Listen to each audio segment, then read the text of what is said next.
Welcome to the Pedal Collaborative podcast. We're so glad you're here.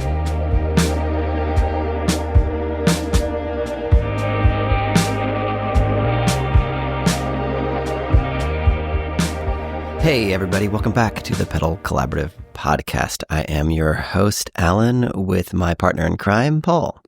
What's up, Paul? How's it going, everybody? It's going well, man. February, Valentine's Day week. We're in the swing of things. Things are going well. It's the season of romance, is what it is. Yeah, that's what they tell me on the advertising everywhere. Well, aren't you technically you're in marketing, so that makes you an advertiser as well. Yeah. I try not to think of myself that way. Okay. So, well, we don't have to talk about my advertising life. I don't want to talk about my flair. Yeah. Yes. Oh my gosh. Yeah. Do you like that one? That's a reference. Yes, it is. So we are talking here today. We got a few orders of business, but we the main thing we're going to be talking about today is our winners from our episode last week with Mike. Yeah. So we'll get into that. But a little housekeeping first. Want to do that? You want to talk about our housekeeping for the LA fire relief? Yeah. So okay, cool. For anybody who isn't familiar, or just a reminder to those of you who haven't done anything yet, Paul and I we're joining up with Maris to donate funds to the Airbnb with the LA 211 fund that helps people that have been affected by the LA wildfires this year. And the way that we're doing that is if you go to our Patreon with patreon.com/pedalcollaborative, any of the preset packs that we have, actually any of them, we have released one specifically for the Maris Mercury X and the Maris LVX called the LA Fire Relief preset pack. But those, as well as anything else on the shop, every single penny that gets, every penny from those purchases is going to be going to help those affected by the wildfires. And the really cool thing is that the good folks at Maris have teamed up with us and decided to give away either a LVX or Mercury X to one lucky person. So the way you get a chance for that is by buying a preset pack. So not only do you help those in need, but you get yourself some really cool presets for your LVX or Mercury X and a chance to win the one that you don't have or a double of what you do have. Yeah, it's really cool. We had been brainstorming, as we talked about on the first episode. We mentioned this on how to, help out the folks in LA. So it was cool to be able to just very easily say, hey, whatever we sell from when we started this in January through February, we're just going to donate.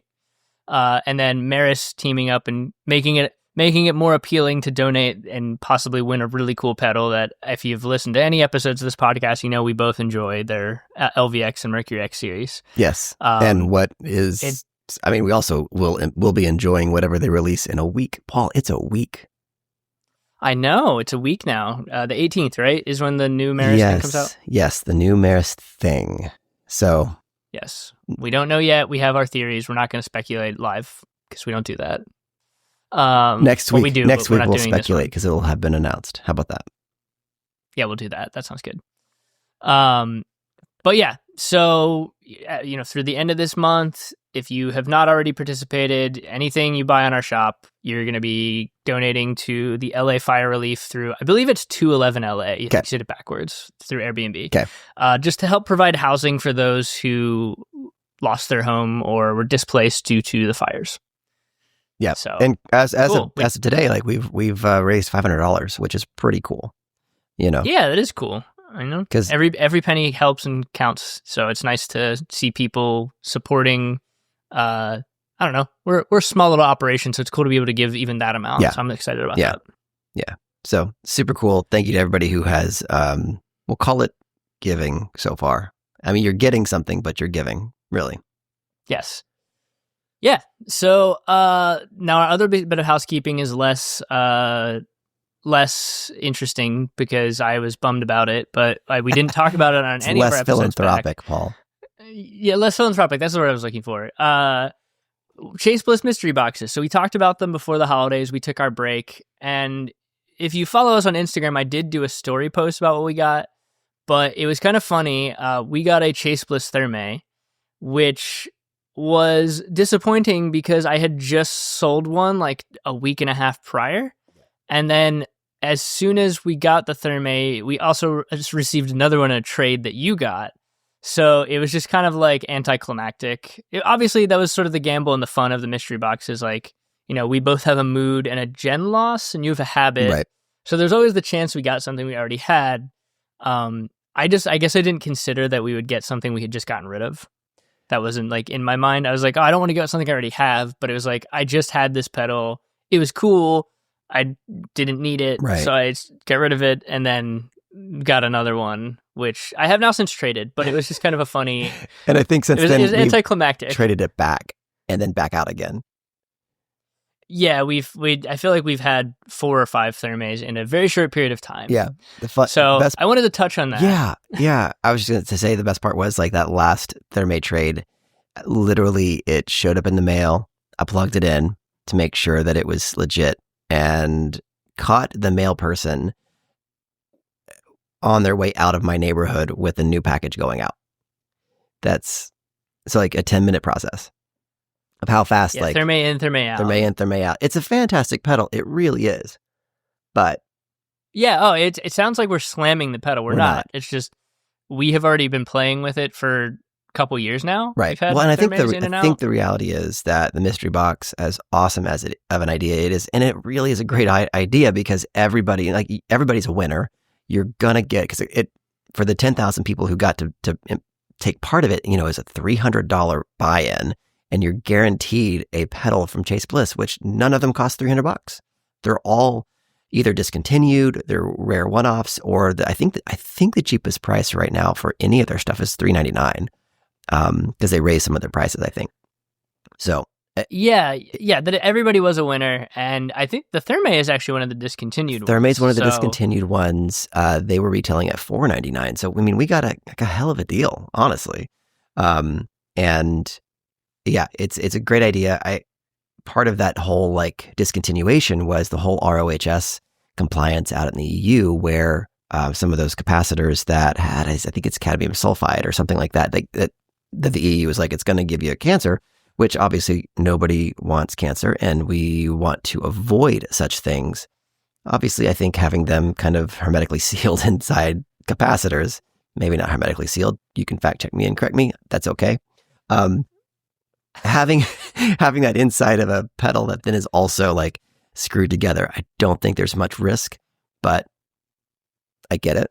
I feel like, just as a sidebar, I feel like recent episodes, there have been several things where you said, you can fact check me. And I feel like we should, I don't know if anyone has yet. No one has yet. That's because we don't have anybody listening to the podcast. That's part of it. But well, that's a lie because we know that's not true. But I feel like we need to avoid saying you can fact check me. Well, I don't know. Just a little housekeeping. We're gonna do some housekeeping on the air. We should. Maybe Alan, we should know our facts. We don't need to be fact checked. That's okay. So I guess more what I'm saying is, I could be wrong. So correct me if I'm wrong.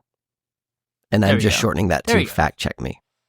Yeah, I don't think they're hermetically sealed because that seems like overkill for a pedal. Yeah, it's just me fact checking live, which is like I think Occam's razor. The word, yeah, I like that. The word hermetically sealed is just a fantastic word. It's like that's a fantastic You just wanted to use a big word. I get it. I get it. Yeah. Anywho, all that to say is, mystery box for us, box of sad. Mystery box for other people, box of happy. So, yes. Yeah. Oh, and one other thing on that: if you get a mystery box and you don't want to keep it, I highly recommend, based on checking out the marketplace and the fact that I traded ours away this way, don't mention in your listing that it's a mystery box, and you're going to get better trade value out of it. Yes, that's true. Because that's one thing that this whole thing did to the used market for Chase Bliss is it kind of, if somebody knows that your Chase Bliss pedal is quote unquote like barely used, that if it's from the mystery box, it's like, well, dude, that's only worth $300. Even though it's worth more, but we know what you paid for it. So anybody who, hey, if you're wanting to get the most value out of your mystery box item that you don't want, don't tell people it's from mystery box. Don't post a picture up the box itself, because the mystery box shipping box is unique. Don't post a picture of the pedal with the bumper sticker or the keychain or any of that stuff. Yes. Don't give away that you only paid $300 for something, because if you don't, you're going to get more value out of it.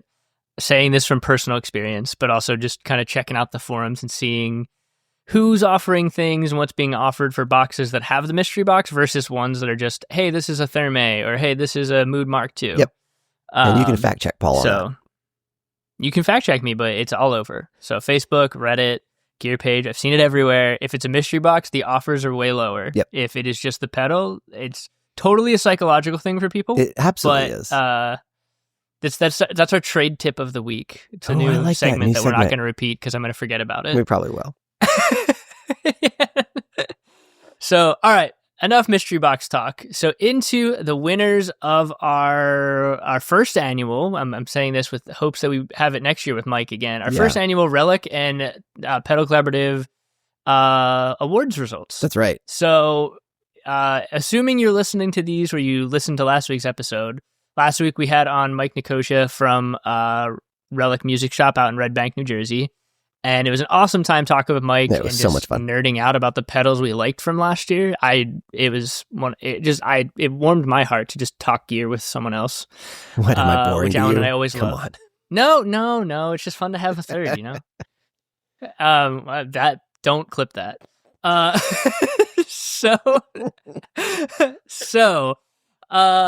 I think let's just go through category by category. And we were stoked. Alan and I were talking before the episode, and none of Alan's choices were voted on by all of you.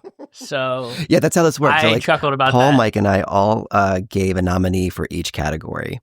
And then over on the Instagram, also known as Instagram, we put a poll up to see what y'all thought was the best. And thank you to everybody who didn't vote for my choice, because none of my choices won. We got a decent amount of responses, which is really cool, because I was like, is the data going to be small sample sets? And it really wasn't. So thank you all for participating. Thanks to all the builders for also like sharing. So we got more votes on stuff too. That was cool. But we do have the tallies in. We have enough data to announce our winners. And the spoiler is Alan didn't win anything if you haven't seen the Instagram. But not that it was our personal, but it was funny that none of your choices. No, and that's part of it. Like, dude, like the only way someone would have known that it was like my nominee is if had they listened to last week's episode. So it wasn't. You never know. There's a couple guys who listen to our YouTube who might have spitefully listened and said, I'm going to vote for whatever Alan said the opposite. Absolutely. So, a couple of people on the YouTube that don't like you. Those are jerk holes. Yes. So, all right, let's get into it. So our first category was the best low to medium gain overdrive. And the winner in that category was the Science Mother. Yeah. Which was Mike's choice, I believe. It was. Neither of us have had a chance to play with this one yet, so now I want to, because it won an award. Well, that's going to be the rule. We have to actually now go buy all the ones that won that we don't have or haven't tried. Yes. So that one's one we're going to have to track down. Here's the rule apparently for hard to track everybody. Down. Everybody, y'all have to go and buy everything that won that you haven't tried. This is we're stoking the economy. This is great. Oh yeah, that's what we're doing. Yes. Well, yeah. So that one we're gonna have to track down because they're hard to find. Yeah. I'm excited to try that one because I have watched videos of it. It sounds phenomenal. I actually have listened to people who own one and their music they've released with it, so it does sound great. We'll have to track that one down. But was stoked to see that pedal win. Mm-hmm. So now let's go to our next category. You want to do the next one? Oh, yeah, absolutely. So we did best high gain. And for those of y'all on Facebook, there's a certain person who kind of just said that we don't know what we're talking about, so don't listen to us, because we didn't have a specific category for fuzz. Fuzz is in the high gain category. Sorry. Yeah, I didn't respond to that person, but I wanted to, but I decided to just let that be out there. Of like, you could have listened to the episode and known what we said, which is high gain in general, which was distortion and fuzz. But right. I responded to him and said, you don't have to listen to us. That's fine. Yeah, that's fair. But the winner, that's totally fair. Winner in the best high gain, which was another Mike nomination, went to the Caroline Wave Cannon Zero. Yeah, another one we haven't tried. We've tried quite a few Caroline pedals in the last year, but this one is not one that either of us have had our hands on.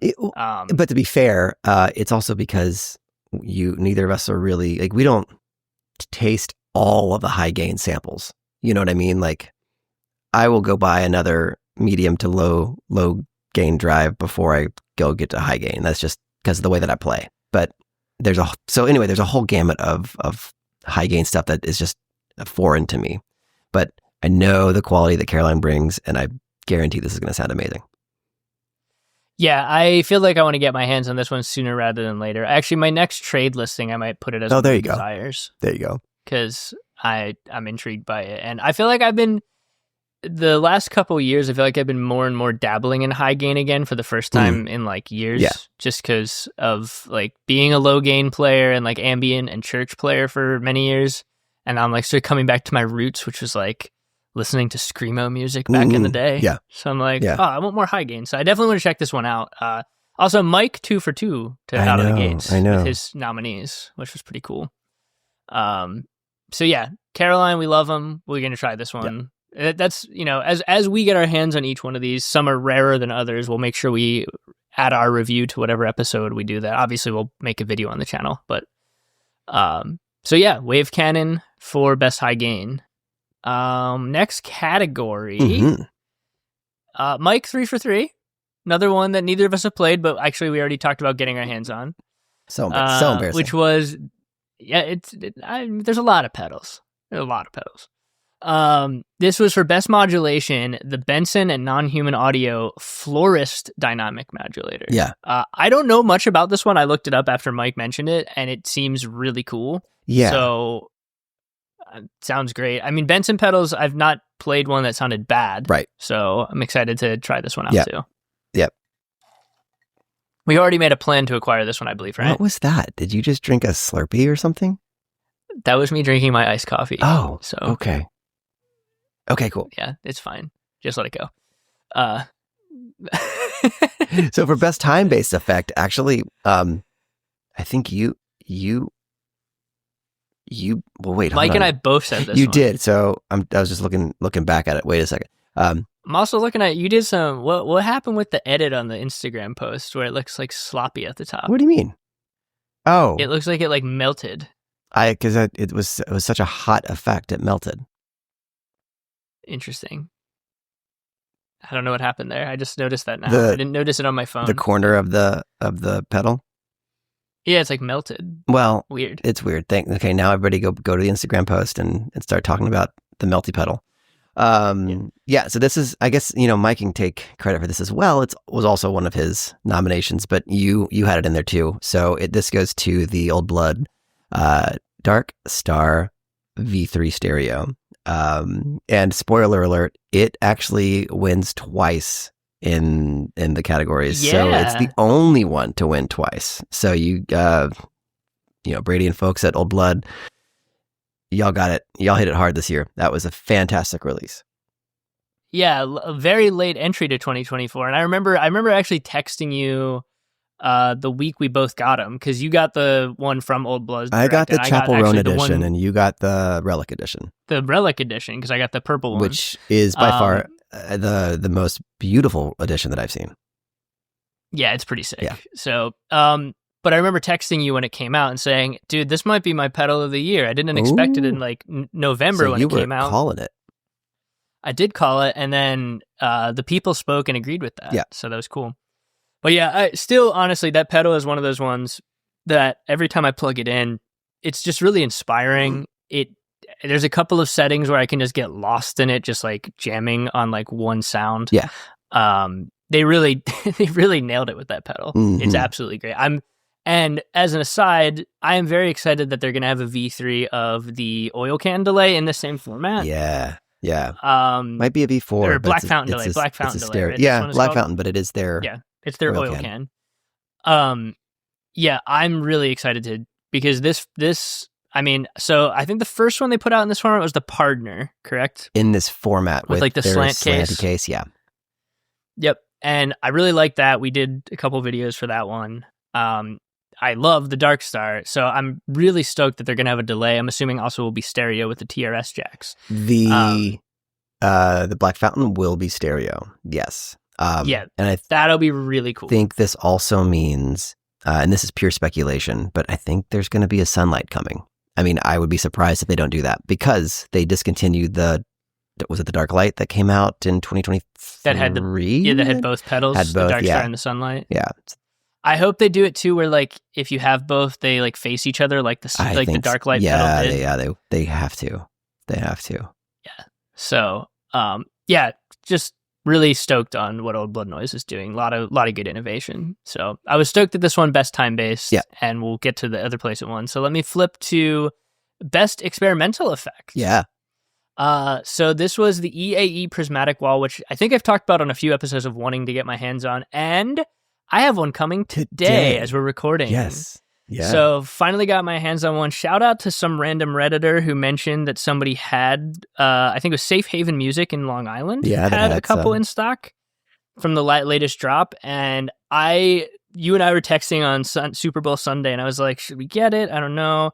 Then I like sort of left it up to fate. I was like, if it's still there at halftime during the game, I think we should get it. And so I texted you and you're like, yeah, let's get it. And there was one left. So hell yeah. Really stoked to finally get my hands on this one. Today. And also, yeah, it was cool because Mike and I both threw this on best experimental effect. Yeah. Yeah. So but I think I do need to take a pause and do a little aside here and just air out our dirty laundry, Paul, because. Oh, what is this? Well, okay. So, y'all, this morning, I texted Paul pretty early this morning. I don't know if he was awake yet or not. Doesn't matter. But I received a very nice job offer from my day, like in my normal life, my 9 to 5. I received another job offer. Your normal life, not your pedal collaborative life. So I received a pretty nice job offer, and I was pretty excited about. And so I texted that to Paul and just said, "Hey, offer," kind of thing, right? Okay, to be fair, we talked about the offer yesterday. You accepted the offer. Let's get this straight. Okay, fine. But I reacted first. Right, I'll just own it. Okay, so I said I accepted the offer, and then the next text was like, "Oh, but by the way, the prismatic wall comes today." And then you just kind of like you hearted the prismatic wall coming, and so then I had to screenshot and point out the other one, like, "Okay, so I see where you really stand on my life." Yes. I will defend myself with two things. One, the prismatic wall was the first text I read because it was the last one you sent. It's also the most exciting. And then it's fine. What I also immediately did is because you also had sent me the preview link to the thing we're going to talk about next. I went from clicking to see the prismatic wall and then went and watched the video you made. Okay. And then I went back and saw that you also accepted the offer. So it was not me non-prioritizing you. I was actually prioritizing in order of operations of last text you sent and thing that you sent me last night. So and then I went and worked backwards. Best comeback reissue pedal is... Yes, switch there to the best comeback reissue pedal. That was not an edit, y'all. That was real life. Paul's drinking a Slurpee again. Yeah, this is where Old Blood comes right back in with the Dark Star. This is actually, I was thinking about this category, and I love this category as a comeback reissue because it's, any pedal manufacturer can, at any point in the future can just like bring something new in. And so I love that this is kind of what it was. I know that like I had nominated the Keeley Germanium Blues Disorder as like I don't know, kind of like a tweak to an existing pedal. And I know Mike brought in the BSRI Wikipedia list of unusual articles. So this was your nomination, Paul. So good job on this one. But yeah, as we don't have to wax poetic about it for the rest of the episode. We don't. But it did really make a huge leap from the Dark Star V2. Oh my gosh, yeah. So that's why I put it here. Also, just pointing out on Instagram, somehow this one's melted in a different way in the photo edit. So I don't know. I don't know what happened, but I just looked. I was like, I flipped the screen. Me die I was like, over here. I'm coughing up. Yeah, it's somehow I'm dying laughing at it because it's just melted differently. So whatever happened in the photo edit, we'll have to look at that. All right. So since we already talked about the Dark Star, let's move into IR Photoshop. So you simplified this for Instagram, but I had called this the Lifetime Achievement pedal, which when we were talking with Mike was just kind of like your workhorse, your favorite pedal of all time. Like, what is your go-to? Yeah. And so Mike's selection, I think I did the timeline. I forget what you put there. I did the LVX. The LVX, yes, because honestly, that's become your workhorse. And then it's funny, we all did delays, actually. Yeah. Mike did the Astro Music Tools ADG1 analog delay. Yeah. Which is another one that actually I have danced around acquiring several times over the years, and now that this has happened, I'm going to make it an effort to actually grab one. Didn't know, you and I both learned, I didn't realize that this was made by one of the Moog guys. Yeah. That wasn't something that I knew. No. So Mike sharing that, I was like, well, no, I definitely want to try Yeah. one. No, that's because I've been trying to get my hands on an early Moog delay. And now I don't have to. Yeah. So definitely a cool pedal. Not one that I've had, not one I've tried, but one I've had my eye on off and on. So we'll report back on our findings when we get it. But that was the winner of our lifetime achievement favorite pedal of all time. Yeah. Yeah. And then the pedal of the year. And you're right, I did like shorten some of the titles for Instagram. I understood why. Okay, cool. Just want to make sure. The pedal of the year, Paul. Why don't you? Because this was your nomination. Yeah, the Chroma Console one. Yeah. Which was really cool because first off, I remember when we were talking about this, I didn't realize that this was announced in 23, but actually started shipping in 24. So I didn't realize it was even in last year. And because you and I both got them very early on, because you got one, dropped it off at my house, I kept it, then you got another one. Mm-hmm. You didn't give it back. It was one of those things where I very quickly just like learned the pedal, used it, incorporated it into my recording and workflow. I just assumed I'd had it longer than just last year. Right. Because it's just one that like, it sits on my desk. I use it off my board as like, I actually use it a lot with vocal effects too, which we'll talk about at another time, because I want to talk about I have an idea of an episode we're going to do soon on non-traditional pedal uses. I'm just going to announce that with a guest that I want to bring on for that. Oh, okay.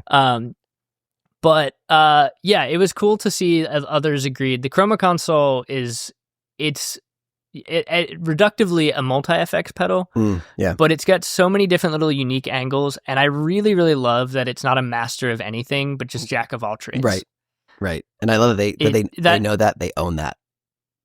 Like, yeah, and it works. It definitely works for the form factor, and like I saw actually on our most recent episode video that we're going to talk about next, that somebody like compared one of the modes, I believe it was the Cascade mode on the Chroma, the collage mode, and asked if this was like a good replication, and I was like, kind of based on listening, but it's also sort of its own unique thing. Right. It's like, what's kind of nice about the Chroma Console is all of the effects are familiar, but they have their own little unique flavor and thing you can do with it. So yeah, it's definitely, it's worthy of the win. So congratulations to Hologram. And I'm also going to throw out, for those who have one, a setting that if you haven't tried, you should. And it's like an interesting one. And maybe something people don't realize about the Chroma Console. Right. What's up? But the amount on each effect. Okay. It doesn't go to absolute zero when you turn it to the far left. It's just like the lowest amount of effect. Okay. All right. Which I don't even know you know that, because we never talked about this. And one of the coolest settings is to turn your amount all the way down on your far right, the blue knob, the texture. Okay. And just use the cassette setting, just with the lowest setting and nothing else. It makes your guitar sound awesome. Okay. As just like a way to just add a little bit of character. And like, it's the kind of thing I've used it actually on like tracks that you've heard at the end of episodes before. It's one of those things I like will like run my whole signal through at the end, actually, of just that slight setting gives just a little bit of character, a little bit of interest, sort of like running through a tape machine. Okay. But that lowest setting, so it's not really like warbled up and wowed and flooded up. It's just a little bit of character. It's one of those settings that when I first started playing with the Chroma, when you dropped it off at my house, I ended up sitting on that setting for like 20 minutes, just like riffing on things because it sounds cool. Yeah. So yeah. No, that's awesome. Yeah. Well, so, again, congratulations to the winners, and thank you to everyone who voted. The end. The end. No. So now let's talk about our release of the week. Oh, yeah. Which you dropped an episode, actually. Well, we're recording this Tuesday. You dropped a video this morning. This morning. Yep. Which is the video that I was watching before I responded to your job offer. Which was the new Walrus pedal, the Chi Etherealizer. Yes. Like, holy wow, y'all. Pause this episode, go check out the First Sounds video on YouTube, and then come back. Hey guys, welcome back from watching that video. Yeah, I will say, so you and I share videos constantly of things. Constantly. And I also always appreciate that, like, sometimes you'll send me, like, you don't have to watch the whole thing, just watch the first few minutes. You didn't give any preamble for this. No, I didn't. You just sent me the video. And I watched the full 15 minutes because I was just, like, really captured by this. I admit, when I first saw this pedal, I was like, this is a cool idea. I love that it's all these things combined. Love that they did it with Yvette Young. She's a great guitar player. But I wasn't like, oh my gosh, I have to have one. That wasn't like my first thought per se. Sure. And I was not expecting it to sound like what you sent me, just because it was so, like, it's just like an ambient dream machine. It absolutely is. It is so good. Well, and okay, so the four shocked me. It's very shocking. The four effects that Paul's referring to, for those of you who don't know, which obviously you know because you paused and you went and watched the video. But anyway, there's chorus, there is a digital delay, there is a granular delay, and a reverb. And that's it. Yeah. But that's not it. But that's not really just it, because No. there's so many. Well, there's some of the standard controls. Like on the delay, you get your tap divisions, you have delay time feedback. And then chorus, you get like chorus rate depth and, you know, the normal things. There are two choruses to choose from. You can do a tri-chorus or a stereo chorus. Yes. But what I was noticing, mainly the grain effect is crazy. Yes. It's the interplay, and when you shift a knob on one and how it shifts things on the other. Some of the stuff you did in that video, I was like, I don't even know what's doing what, but it sounds great. Yeah. Like whatever's coming out sounds good. So. Well, I think the secret to the pedal is there's two things. One, there's multiple secrets, but the reverb is the very last thing in the chain, which makes sense. But whether or not you are running the flow in series or parallel, that's the first secret. You can switch it to run them in series or parallel, but on either, reverb is always last. So even in parallel, you have your dry signal feeding, independently feeding the chorus, the delay, and the grain, and then those then feeding the reverb, as opposed to in series where it goes chorus into delay, into grain, into reverb. But having that, it's a beautiful plate style reverb that just is kind of the glue that makes all that magic happen. Yeah, the series parallel switch I thought was a really cool thing when it first announced, but hearing what you did with it, yeah, I was like, I could like theoretically think about what it would sound like, but they really executed on this one. They did. And there's a whole bunch of other features that are, you know, it's a really simple layout, honestly. There is 12 knobs, but they're all lined up, you know, 3 per effect. There's a button, like a tap button for each effect, with small LEDs to let you know what you've selected. And then there's 3 foot switches, and that's it. You know, like that's it. You can do MIDI, of course. There's a tap oscillate switch. There is a dedicated freeze switch, which allows you to freeze the grain phrasing, and then the standard, you know, preset way that Walrus does, where you just tap, you know, the left and right switches. So the functionality of it is extremely familiar. It's very easy to use. It's not complex. There's no secondary functions. Actually, Paul, there's no secondary functions. It's all laid out. It's all laid out. So interesting. Yeah. Huh. Yeah. Well, you want to talk about a little under the hood, the thing that we're trying to wrap our heads around? So that I think is the true secret magic sauce.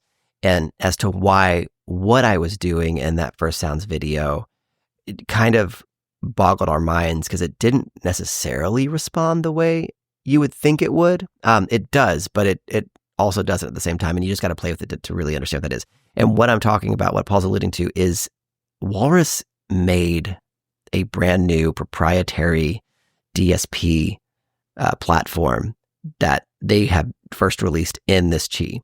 And it's called the the MDSP.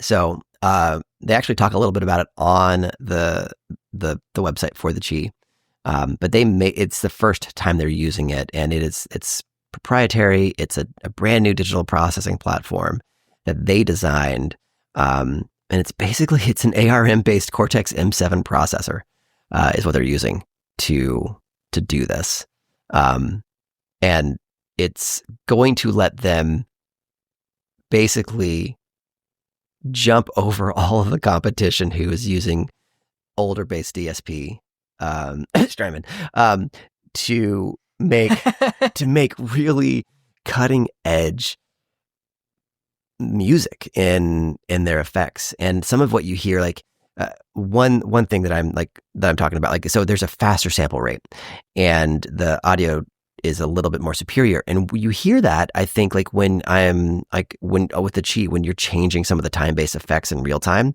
you get that chirpiness that you're used to hearing when you're changing digital delays or any delays, really.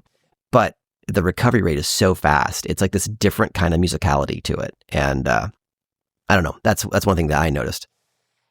Yeah, I noticed that too, in that, especially because there's so much happening. And they do describe it when I did a quick read about MDSP. Sounds like a drug. Well, it made me think of MDMA, and every time I had to remember what I was saying just now I almost said MDMA. Well, I'm glad you said that, because Paul, this is actually not a podcast; it's an intervention. No, thank you. But there was something I noticed with that, like faster sample rate was, especially on an effect like this, because we both have HX stomps, which are multi-effects where you can throw a bunch of time-based stuff into them. Or even the Chroma console where you can throw like time-based stuff, drive. You sort of get like, you add sort of saturation that like takes away the individual effects sometimes when you get to that, and like smushes it all up. It like weighs them down. Having a higher, faster sample rate, I was sort of able to pick up each thing happening, like without it like muddying anything. It felt like it felt more like post effects than a pedal to me, like something where you were like layering like bussing effects, just in the way it was working it. Which sounded cool. That's why I was like, what's happening? I didn't expect this. I expected something cool. I didn't expect it to sound like something I hadn't really heard before. And again, not like it like broke the world of these effects have been around, but there's something special about that pedal, which is cool. There is. I'm excited to at some point get my hands on it. So you get a bunch of things we can run it through its paces. So. The question is, Paul, do you want the artwork that I got? Do you want the black artwork? They may or may not do a special. That is a question. We might have to get a black one. We'll see. I don't love the art. I don't necessarily love the artwork on there. You know why, but I'm not going to say why. Yes, we don't have to say that live. Yeah, maybe we'll talk about that offline. Maybe we'll get a black one, and I'll get the red one. We'll see. We literally did that with the Monumental. Yeah, we did. So I had a black one, and I was like, I don't really. And you're like, I want the black one. We just swap Monumentals. Yep. So we'll talk about that offline. But yeah, if you haven't had a chance yet to check out that video, maybe we'll drop a link in this podcast description too, just to link back to it, because it's a cool pedal. I was excited. I'm excited for your deep dive of explaining the interplay. Yeah. At some point here. Well, I got to play with it more just to because fully understand it. That's the best thing about the First Sounds videos. Like when you and I make them, the intent of them is not to say, "Hey, we're masters of this effect. Let's show you everything it can do." It's like, no, let's explore together. Yeah, that's. A little behind the scenes is the First Sounds. Sometimes I've played with the pedal once or twice before we do it, but there are quite a few of the First Sounds videos where it is the first time I am plugging the pedal in. So if it's like something happens that's really non-musical, it's because I like didn't know a knob was going to do that. Yeah. I'm like, oh, okay, that sounds wild. Didn't know that was going to happen. Yeah, but I mean, like so many channels, they focus so much on the extremely polished and finished item, in that it's, you get the pedal and expecting to do what you saw in that video. And it's like, I don't know how to do that, and that's kind of where we started with the First Sounds. It's like, okay, so let's just be explorers together, and we'll find those sounds together. Watch me mess up a bunch. I will say the Qi was great, because like I made a really bad note, but it made my bad note sound good. So yeah, that's a good effect if you can get that out of it. So we like that. Yep. But Well, that's all. I think all we have on the Chi so far. Yeah. Yeah, definitely check it out. Yeah, we'll definitely have more videos and more to talk about with that. It's a cool pedal, very cool pedal. Anything else that you had to say about that before we go? I have nothing else to say about that right now, but I do reserve the right to say something else about it later. All right, cool. Well, my last, I brought us a Reddit question from our guitar pedals. I was excited. And I'm going to specifically give you the parameters. It can't be something we already talked about earlier in the episode. Deal. Okay. Deal. Okay. So the question was posted on our guitar pedals. What's a pedal brand that's not on your board, but you wish it were? Still, this is from a new player. Still less than a year into pedals, so I'm still very new, and there's so many brands I haven't tried yet. So far, I've only tried pedals from Boss, ISP, Digitech, EHX, ISP, said that twice, OBNE, TC Electronics, and Tech 21. I'm a big Chan fan. I guess that's a band. I don't know that. So I've always wanted to try Earthquaker devices. Chase Bliss Mood might be a vibe too. Are there pedal brands you swear by? So oh, man, okay. I wanted to ask you the question, and then also, I mean, there's a bunch of. I want to tell this guy to try like a bunch of things. But what would you say that's not on your board that you'd like to have on your board that you have not tried? A brand you have not. A brand that I have not tried, but I want to. That's really difficult to say. I need to think about this. Can you go first? Yeah, and I think I actually mentioned this before, and I still have. For me, it's one of the flower pedals. Oh yeah. Yeah, like the two I'm most intrigued by are the Dahlia, the dual analog delay, and their sunflower trim. Okay. Yeah. That's my answer to that, because I wanted to try them. They look cool. It's just never lined up in acquisitions or trades that like one appears and I have something I can trade for or fluid cash to buy one at the time. Yeah. So, I mean, had you asked me this question like a couple weeks ago, I'd have had so many more answers, but we got so many new things. Yeah, there's we've been working in the trade mines quite a bit recently. So. Yeah. Just flipping, trade in, trade in. Flipping and trading. That's my new full-time job, guys. No, okay. So I do have a real answer. There's two brands actually that I want to try. That I don't have on my board and I haven't tried. One of them, the first one popped in my head, then is Kinetone. The ribbons. I mean, I've been kind of eyeing that one up ever since it was announced. I feel like you've been looking for that as long as I've been looking at the flower ones. True. So true. Makes sense. The other brand is Tomcat. I would love to try. Ooh, yeah. I mean, I want to go to the cloud. I want to try the Cloudy, but really anything that Tomcat makes, I'd be interested in checking that out. Those are my answers. Okay. No, I like those answers. Yeah, I'm assuming there are two effects that you received in the last week that were ones you probably would have said, like, because you got I'm going to do a little teaser for Sounds Coming. You got a Pladesk pedal? Oh, I wasn't going to say that actually, but I did get a... Well, that was one we both had our eye on, and you got one in, and I cannot remember the name of this brand every time I can remember the name of the thing. What is the thing? The crazy box you have? I just got a V3 of the Neon Egg Planetarium. Thank you. Yeah. The Planetarium. I knew it was Planetarium, but I couldn't remember the brand. What the first part was. Yeah.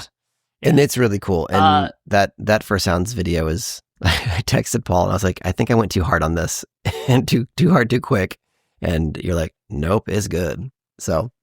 Yes, that one will be coming soon. And also, that's a pedal. If you've never seen it, it's not really a pedal. It looks like a synthesizer because it's in like a little wood box that's even facing like a synth, but then it's got foot switches. Yeah. Wild pedal. Yeah, it's super cool. And I know that was one you've had your eye on for quite a while because you were like, this thing looks sick and I want it. And well, and then the other, you couldn't answer that for my question. And the other one that I was going to say that now I can't because we've tried it and First Sounds video and this one's coming too is that oh goodness, what's the brand? But the London Fog. The coffee shop pedals. Yeah, that London Fog delay is sick. It's so good. Yes.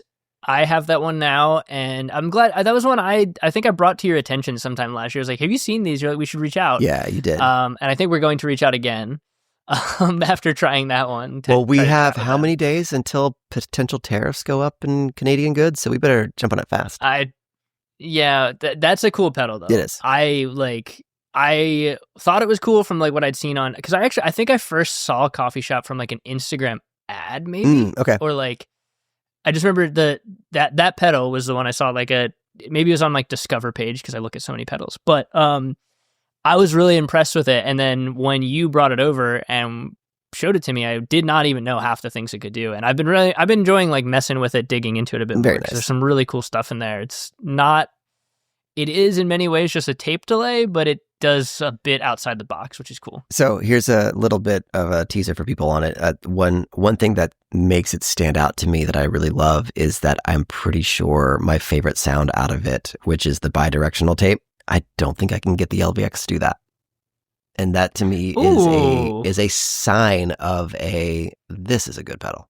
Like, and sorry, that's totally unique. That's a little bit redactive. I'm not saying that if like all these other pedals that I made emulations on the LVX aren't good pedals, but it stands out to me a sound you can't recreate in any way whatsoever. Yeah. That's pretty cool. Yeah. So yeah, I actually didn't think about that when you were showing me that setting. That like, yeah, I don't think I have anything in my arsenal that can do that. Well, now you do because you've got the London Fog.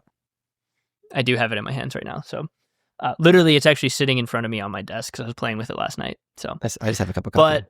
But with that, yeah. Why don't we say our farewells? Yes, thank you all again for voting on the pedals of 2024 for our awards. Thank you for those who have already donated to the LA Fire Relief by participating in our presets this month. And more stuff to come. I'm actually really excited about some of the interviews we have lined up in the next few weeks. As Alan and I just sort of alluded to, we got a lot of cool First Sounds videos and some new content to come too. So keep an eye out for those, and we will talk to you all next week. All right, peace, everyone.